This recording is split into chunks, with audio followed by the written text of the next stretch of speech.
from the Medical Research Council of Tygerberg in South Africa. Thank you, Antonio. I'd like to start saying good morning to everybody and thank the organisers for the opportunity to be here this morning and to address you on a very important topic of mycotoxins. Now, as you know, the fungi have been with us for many thousands of years, and it is fairly common knowledge, I think, that we have significant human health effects. And it's interesting to go back in history and to suppose that these health effects have in fact been with us for many millennia. You can start to drive the slideshow now. They've been with us, I think, for many millennia, and some people have been interested in looking back in history and to try and identify episodes in the recorded history that may in fact have been due to mycotoxins. And I don't want to spend too much time here, but one of the earliest outbreaks which has been supposed may have been due to mycotoxins would have been, in fact, it's been described as the 10th plague in the Bible. Moving a bit more recent history, we can come to the recorded history of Athens and Greece. And we look at around 400 BC, and we'll see that there was an outbreak of something called the plague, which really resembled more an outbreak of trichopsy. From trichopsy. So these really are speculations. However, if we move forward in history to the Middle Ages in Europe, we start to get into much firmer ground when we come to look at human health effects in history from mycotoxins. And we come to something that's known as St. Anthony's fire. It's been described by the previous work, it is in fact ergotism. The painting that you see there is fairly well known as the Beggars, painted by Bruegel, and you can in fact see it, I believe, in the Louvre. The symptoms of ergotism were shown in the pictures of the previous speaker. There's a vasoconstriction, a final gangrene, and then an eventual and inevitable amputation of the limbs, which you see on the painting. And of course, the other part of ergotism is the hallucinatory effects of the alkaloids, of the ergot alkaloids, which leads to hallucinations and convulsions. And perhaps in the USA, there were what was called the Salem witch trials, which have also been supposed perhaps to be due to ergotism in those early settlers. Just before we get on to our more modern understanding of human health effects, it's perhaps just important to stop just for a few moments and to say we need to differentiate between acute exposures, which are due to a high intake over a very short period, something like the gangrenous ergotism that we've seen, or deaths due to aflatoxin, and the chronic exposures due to long-term, relatively low exposure, which eventually lead to growth retardation in infants and cancers. The major mycotoxins are, of course, very well known to this audience, and I'll try and deal with some of the most important, which have already been mentioned this morning. The aflatoxin fumonigens, the trichothecenes of various types, and perhaps a brief word to say of zearalenone and aflatoxin A. So, moving on then to our modern knowledge of human health effects of mycotoxins. And of course, the first toxin we come to is going to be aflatoxin. Our modern knowledge of aflatoxin is really just over 50 years old. So it is still really a young science in looking at aflatoxin and its human health effects. But we do know that it's hepatotoxic, it's teratogenic, it's mutagenic, and it's carcinogenic. And the biochemical mode of action really relates to what's known as the 8-9 double bond, which is up here in the structure which I've put up there. That double bond can be epoxidated in the human liver. And the resultant epoxide can covalently bind to guanine residues of DNA, and in particular to the p53 tumor suppressor gene, and eventually lead to liver cancer. Alternatively, binding can occur to various proteins, leading to the various toxicoses and other toxicological effects of aflatoxins. As to the human acute effects, well, aflatoxicosis is in fact something that is recently been reported in Africa. There's been long knowledge that it's occurred sporadically in India, but we know in this last decade of this very century, we've had a number of human deaths occurring in parts of rural Kenya. So it's very much with us as a cause of human death. The chronic effects, it's chronic hepatitis and liver cancer. And it's important to note that it is in fact synergistic with hepatitis B. And hepatitis B in Africa is highly prevalent. Population prevalence ranges from 15–20% in some cases. So co-exposure of aflatoxins and hepatitis B leads to a synergistic effect in high liver cancer rates. More recent work has shown stunting and growth retardation of children in West Africa. We know particularly immunosuppressive in animals, and we have some evidence of this in humans. And then finally, kwashiorkor. There's been a lot of speculation, and you can read sometimes in the literature that aflatoxin causes kwashiorkor. The relationship between aflatoxin and kwashiorkor really is not very well described or very well understood at the moment. The two pictures here, kwashiorkor victim and a very young liver cancer patient in Mozambique. Moving on to the fumonisins.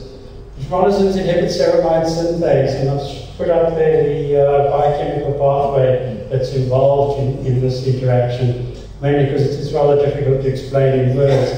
But sphingolipids are produced from a de novo along this pathway from 3-ketosphingolide, going through sphingolide and down to ceramide, and then the complex sphingolipids of sphingomyelin and glycosphingolipids.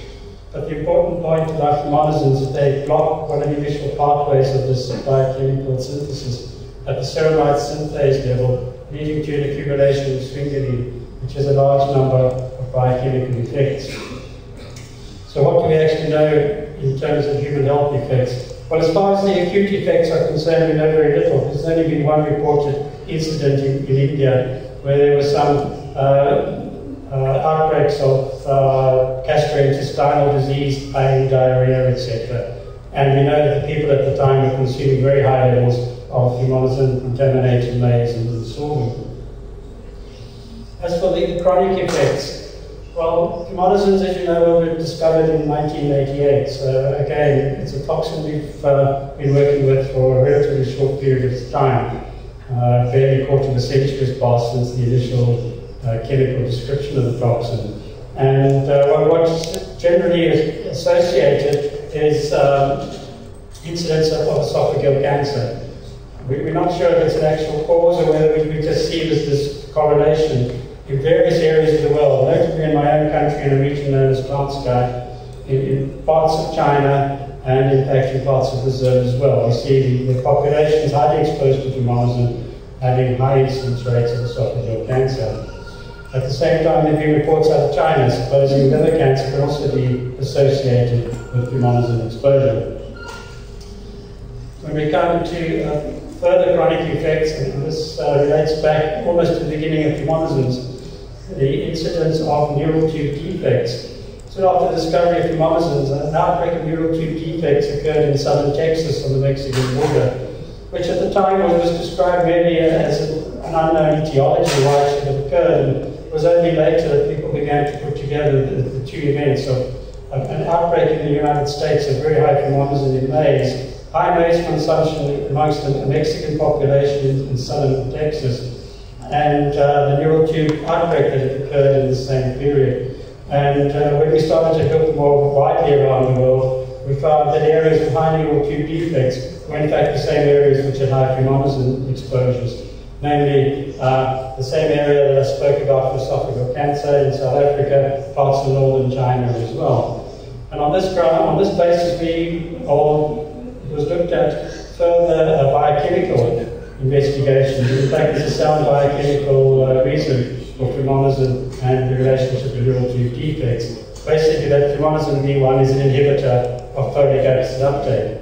And folic acid has long been known as necessary for the closure of the neural tube in infants. So we have sound animal and biochemical evidence that fumonisin exposure leads to increased incidences of neural tube defects. Moving on to the triglycerides, deoxynivalenol known more commonly in the United States as vomicotoxin because it's an effect in causing vomiting in animals and in fact in humans as well. All the trichothecenes are basically inhibitors of protein synthesis by binding to the ribosomes. Most of the trichothecenes tend to co-occur with others, so you tend to get a mixture in natural contaminated cereals. Frequently it's asked, what about nivalenol? Why do we concentrate on deoxynivalenol rather than nivalenol, which is actually about 3 times more toxic in animal studies? Mainly because deoxynivalenol occurs generally at higher incidences and at higher levels than we tend to see nivalenol, although I believe the European Union is beginning to look at nivalenol as well. As I've said, from its description as vomicotoxin, the effect on humans and animals is adverse gastrointestinal symptoms. You see nausea, vomiting, abdominal pain, diarrhea, and these symptoms which can occur within 30 minutes of the ingestion of the contaminated food. Over the period that we've understood the occurrence of the trichothecenes, there have been a number of outbreaks recorded, mostly in the east, in China and Kashmir, here in Russia and Korea and in Japan. And some of these outbreaks have affected, as you can see, very large numbers of thousands of people. Outbreaks in China, over 100,000 altogether, probably affected. While these outbreaks are caused by gastrointestinal effects of deoxynivalenol. The chronic effects, well, it's been looked at in a number of animal studies, and as far as the International Agency for Research on Cancer is concerned with their evaluations, deoxynivalenol is not carcinogenic, but it does have effects on the growth of young and on immune function. It has a very strange influence on immune function. It's mostly suppressive, but it can, in fact, under certain circumstances, and depending on the assays you use it, become an immune activator as well. And I put up the last piece of information here on the slide, because we tend to think of mycotoxins always in negative connotations. And it's sometimes interesting to see that there's another branch of science which looks at things like toxins from another point of view and looks at them as potential pharmaceuticals for humans. And in fact, deoxynivalenol, its chemically derived modified derivatives have been patented for appetite suppression. So it's an interesting take on what we are so concerned about. T2 toxin, probably a particular, interest in Russia. In Russia, was connotations already made by the previous speaker. Again, it's a trichothecene. In this case, it's a type A trichothecene, and it is in fact one of the most acutely toxic of the trichothecenes. And together with diacetoxyscopanol, which is another type A trichothecene, it's been investigated as a biowarfare agent. And if you go online and look up these things, you will see on the web some of the properties which would be useful as a biowarfare agent. It has a direct effect if it is contacted with the skin. There's irritation, there's loss of sensitivity. It causes hemorrhage in organs, it causes old lesions. It's basically a very nasty compound, and it was involved in an international controversy back in the 1970s, late 70s, probably before many of the young people in the audience were born, perhaps. There was an international controversy in Southeast Asia of what was known as yellow rain, and whether yellow rain was in fact something which contained T2 toxin as a biowarfare agent. Again, it makes an interesting piece of mycotoxin history.